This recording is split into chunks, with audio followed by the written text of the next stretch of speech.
Hey guys, welcome to our channel. So எனக்கு இந்த வீடியோவில் பார்த்தீங்கன்னா அகைன் ஒரு இன்ட்ரெஸ்டிங்கான ஒரு ஹாலிவுட் மூவியை பற்றி ஷேர் பண்ணுறேன். ஓகேவா? ஆக்சுவலாக இட் வாஸ் ஒரு ஹாரர் மூவி அப்படின்னு சொல்லலாம். ஹாரர் மூவிலே ஒரு ஃபேண்டஸியான ஃபீல் குட் ஹாரர் மூவி தான் இது.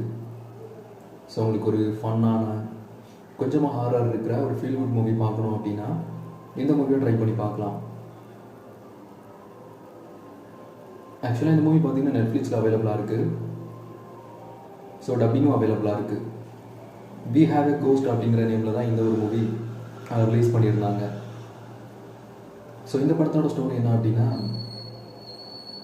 ஒரு ஃபேமிலி அவங்களோட நியூ ஹவுஸுக்கு ஷிஃப்ட் ஆகுறாங்க.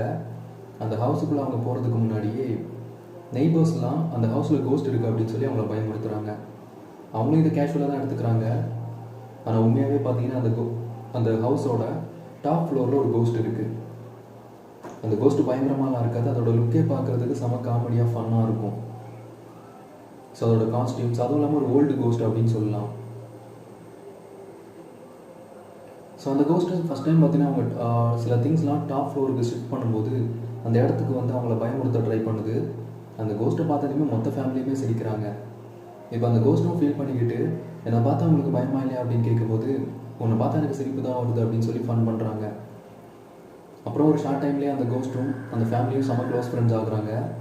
ஒரு நாளைக்கு அந்த ஃபேமிலியில் இருக்கிற ஒரு பையன் அந்த கோஸ்ட்டுக்கிட்ட, நீ எப்படி கோஸ்ட்டாக மாறின, அதுக்கு யார் காரணம் அப்படின்னு கேட்கும்போது, அந்த கோஸ்ட்டும் எனக்கு எதுவும் ஞாபகம் இல்லை, என்னோடய வீட்டு அட்ரஸ் மட்டும்தான் ஞாபகம் இருக்குது அப்படின்னு சொல்லிது. இப்போ எல்லாருமே அந்த அட்ரஸ்க்கு போய் பார்த்து இன்வெஸ்டிகேஷன் பண்ணும்போது தான் தெரியுது அவன் ஃபேமிலி மெம்பர்ஸ் தான் அவனோட இந்த சிச்சுவேஷனுக்கு காரணம் அப்படின்னு சொல்லிட்டு. அது தெரிஞ்சதுமே அந்த கோஸ்ட் பயங்கரமாக ஃபீல் பண்ணுது. கிளைமேக்ஸ் கொஞ்சம் சேடாக இருக்கும். ஸோ எல்லாருக்குமே ரொம்ப தேங்க்யூ சொல்லிவிட்டு உங்களை யாருமே மறக்க மாட்டேன் அப்படின்னு சொல்லிட்டு ரொம்ப எமோஷ்னலாக லைக் இன்விசிபிள் ஆகிடும். ஸோ ட்ரை பண்ணி பாருங்கள். ஒரு எமோஷ்னலான கொஞ்சம் ஃபன்னாக இருக்கிற ஒரு மூவி.